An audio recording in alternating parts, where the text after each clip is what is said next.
Apa alasannya orang NU kalau megang istrinya itu kok batal gitu?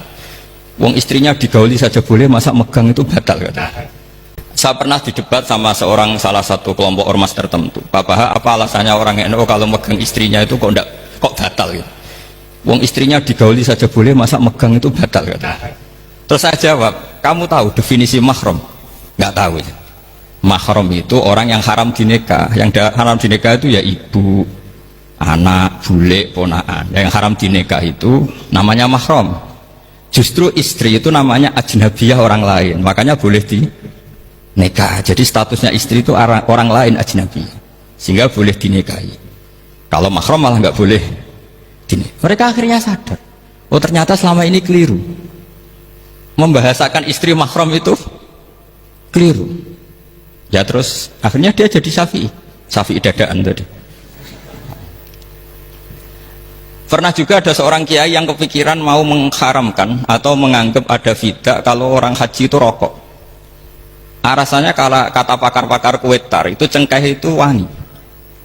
Kalau cengkeh wangi berarti kalau haji rokok itu artinya pakai apa? Wangi. Itu hampir saja deal. Karena ya memang cengkeh itu wangi. Kemudian diingatkan sama kiai yang lain. Anda berani fatwa kalau orang Jumatan sunat ngerokok karena pakai pewangi? Terus, wah iya, enggak jadi. Jadi ini pentingnya ilmu itu konsensus. Sehingga saya bicara di sini pede bukan karena saya merasa benar, enggak, kan nanti ada yang nasahin.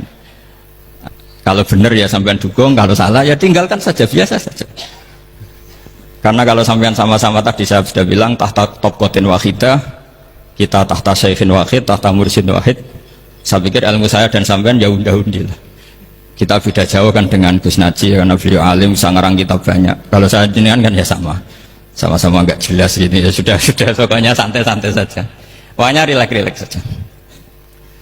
Yang jelas saya datang ke sini itu mau cerita kebanggaan saya sebagai orang pesantren, produk pesantren kalau kata Gus Barak tadi.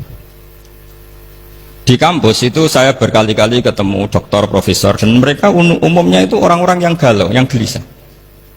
Dan lucunya itu mereka memposisikan saya sebagai penasihat. Karena apa? Memang ilmu pesantren itu unik.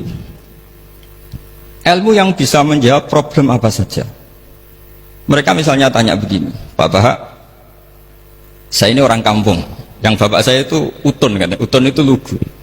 Bisa menjadikan saya doktor, saya jadi dekan, saya jadi rektor.